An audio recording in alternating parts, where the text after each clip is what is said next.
Recitation. When will you give me tajweed lessons, يا أخي? مع إخفاء فاصل. When can I fix my gunna, Khalid? طيب, we'll take a few and try our best to answer them in a short, concise manner. بإذن الله. جزاكم الله خيرا.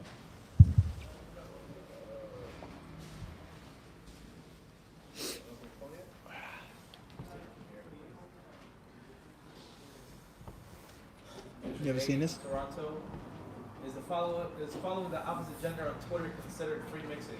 Most practicing brothers and sisters on that app don't post pictures of themselves and mostly just share benefits.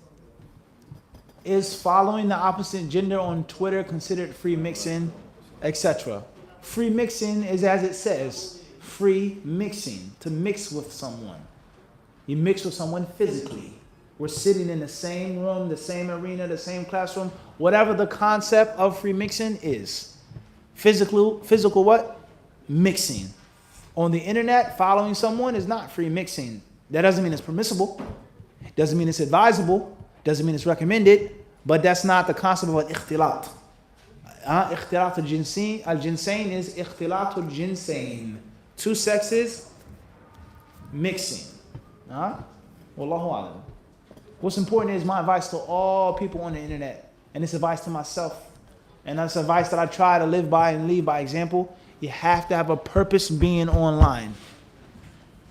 If you're online, you need to have a purpose. I'm looking for a shirt. I'm looking for shoes. I'm looking for entertainment. I'm looking to laugh. I'm looking for scandal. I'm looking for fatwa. I'm looking for ilm. I'm looking for hadith. I'm looking to learn some of my history. You have to have a purpose for being online. You can't just be floating and just, hanging out online. You're going to get picked off. Everyone understand this? If you're looking for evil, say that you're looking for evil. But don't say I'm looking for deen, but you're actually looking for evil. You're looking for knowledge, or you're looking to lust off a person. Which one? Even though intentions could change. But brother goes on the internet looking for knowledge. Next thing you know, he's what? Lusting off of a sister that's speaking. What's important is you got to have a what? You got to have a purpose being online. If you're on Twitter, let it be a reason. And the reason doesn't have to just be what? Islamic, as I just said. If you're looking for some scandal, some backbiting, just say that. But don't act like you're looking for ilm and knowledge, but you're actually looking for what? Wahakidha, Waliyadhu billah. And it shows UK from Durham, North Carolina. Assalamu alaikum Shaykh, hayakallah. What is the ruling on working in a pawn and jewelry store? Also, what does someone do if their provider works in such a place? Questions from North Carolina. North Carolina? With regards to working in a pawn shop. What do you do if you work there or if your provider works there? It depends on what you're pawning, what's being pawned. Okay? Jewelry is permissible to buy, to sell.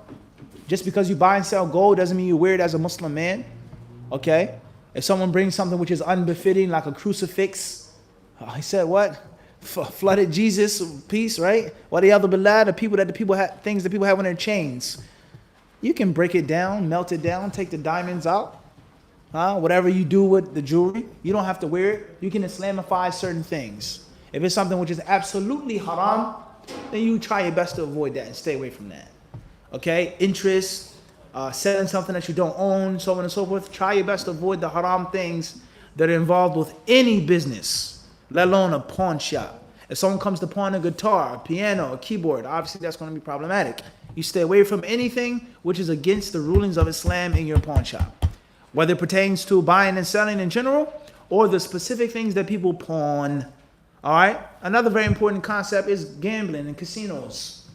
We all know people, they go broke, they lose money, they're addicted to gambling, so they pawn their rings, they pawn this, they pawn that. Can you accept that and give them the money to go back to that crack house called the casino? Is that permissible? Yani, we're not responsible for what people do with their money.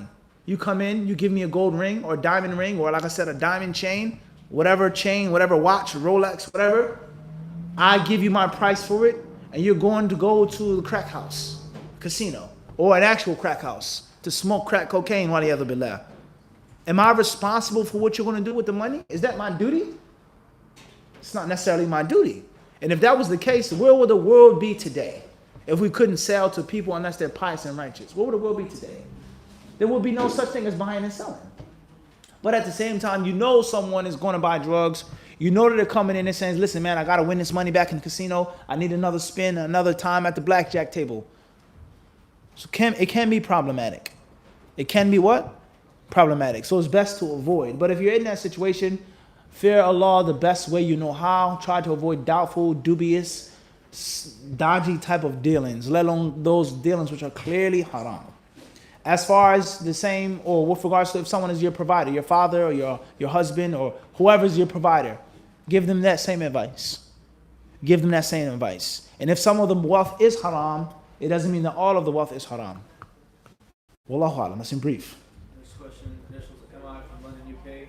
If a scholastic opinion could be considered impractical, does this suggest its falsity? Question says from the UK, London. If a scholastic opinion is considered to be impractical, can this prove or does this demonstrate that it's false? Maybe, maybe not. قد يكون. The ulama of Islam, they say that يعني إن فساد لازم يدل على فساد الملزوم. The concept of something being impractical or what something leads to, the evil that it leads to. This statement must prove this and means that, proves that the original statement is bad or evil or false. Sometimes, but not all of the time. Because the word impractical is relative. It's relative. We look at our lifestyles as Muslims. To many non-Muslims, how we live is totally impractical. Totally impractical. You have to pray 5 times a day. You have to stop what you're doing to pray. You have to fast the whole month. You have to wear khimar and gloves. How do you see driving down the street? You have to have a whole beard. What do you do if you're a baby? A baby pulls your beard. You ever have a baby with a big beard? Babies, they do what? They yank people's beards. That's impractical to me.